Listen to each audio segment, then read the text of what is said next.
Tell me what you guys think about this. I'm doing my prayer walk right now, having a chat with the Lord. And this is the chat. This is what it's about. It has to do with being loose,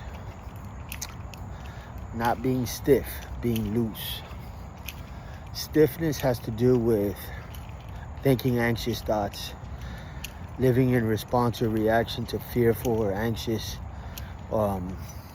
anything that a person dreads that they wish never happens or doesn't happen, stiffens that person up, and they clench their fist or their teeth, or they nothing could be happening, but their heart could be clenched for that bad news, that phone call, whatever. A lot of people live their life clenching because of traumas that have happened to them in the past, and the story that they tell themselves from their perception, they've taken on the character and the role of this life, that life is always throwing bad news, so they live in a clenched mode. And that's the opposite of freedom. So the subject line here was that I posed a question to the Lord. This is how my chats with God go. I ask a question, and then I brainstorm, and then he helps me unravel it. So the question was, because they say money buys freedom, right? Which I believe. Money buys freedom, detaches you from bills, having to worry about anything that has to do with debt collectors or people chasing you, pay me this, you owe me that. So it's freedom from that. Freedom to buy you nicer things in life, like vacation and views. One of the nuggets that I got out of my chat was that money buys you views. Everybody that has money, they always say, check out this view that I have. And it's usually a penthouse overseeing the beach, etc. The view is one of the highest things that money buys. Everybody that has money, they're around things that are beautiful. So they're always marveling at things that are beautiful. So that's one of the things that I extracted from there. Another thing I extracted was that although money can buy freedom, think about this. This is a good nugget here. Happiness, life, is a state of mind. And how you're doing inside, in terms of your freedom, in terms of what you're dwelling on, or what you're meditating on, what you're connected to, what your foundation is, what your belief system is, etc. Those are the symptoms that are going to be rising up inside of you. And also the distractions that you're connected to. There's a lot of distractions that feed into how you're feeling, right? Garbage in, garbage out. So true. Hang out with people that talk about garbage. They just like surrounding themselves with doing things that are garbage. You're going to feel those symptoms. Even if you're not doing the garbage, you're just connected to it, then you're going to feel the symptoms as well. So I mentioned that because we're talking about freedom here. We touched on money and how money buys freedom. But money buys freedom, like we already touched on, the views and like looking at things that are beautiful. And it also just buys freedom in the sense that nobody's like hunting you down like debt collectors or whatever. People may want to sue you, that's a whole other thing. But now that money has been addressed and what it does for a human being, right? Buys them things, but things will never fulfill you. We know that. But this is what I believe is the ultimate, like in terms of getting to a place where the ultimate place that a human being wants to arrive at some people could, describe as ecstasy or euphoric or blissful, satisfied, content, etc. Let's explore that, because most people think that people that have money live there 24/7. That's an illusion. That's been debunked. A lot of millionaires that commit suicide because they're miserable. So that's not true. But this is what I feel like the Lord gave me as an answer. Your mind and how it's doing is basically the vault. And whatever that vault has inside, the treasure therein, is how you're doing. If you're full of quality, you're going to be eating from that quality. If you're full of sour, bitterness, rehearsing the wrong type of things, you're going to be full of that too. The vault could be empty or it could be full. And also it could be full of the wrong things, it could be full of the right things.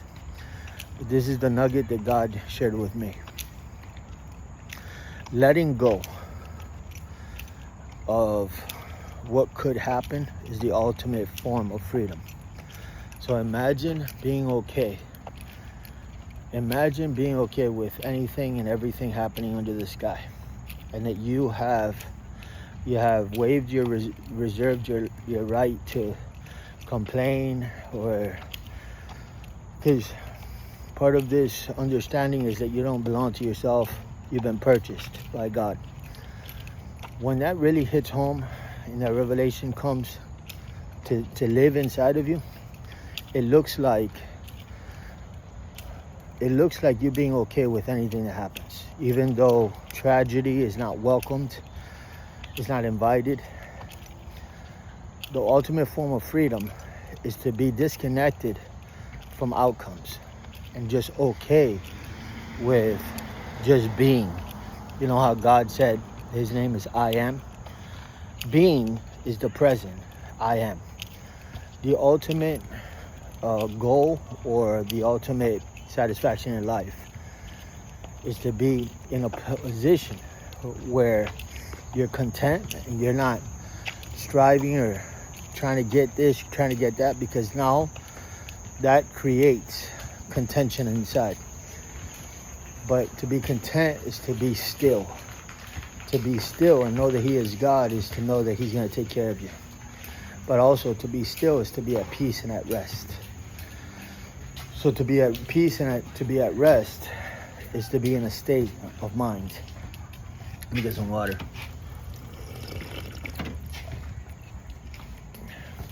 A state of mind of being at peace and at rest is to trust and confide that your Creator, if he feeds the birds of the air, he'll feed you. This comes with you being connected to him. Not in a religious way, but in a spiritual way. You're connected to him. You know that he's faithful. So if you put that aside and you look at what we're talking about here, the ultimate form of freedom, that when you zoom out of the world, everybody's looking for that of which I'm describing. The ultimate form of satisfaction. What does it look like? What does it taste like? And can it be attained? The Buddhists call it, what do they call it? Nirvana. Right? They're trying to reach that place called nirvana, which is the ultimate form of tranquility and peace and serenity and just being like euphoric and being okay with anything that happens. Disconnected from the outcome. Notice that we get anxious when we want things to go our way. We hope, we clench, we ball our fists, we pray. We do all of these things because we want our way. The answer that the Lord gave me was the ultimate form of life that exists is to disconnect yourself from all of these desires and wants, and just to be still and know that God is enough, and to draw from Him. But their happiness is a state of mind.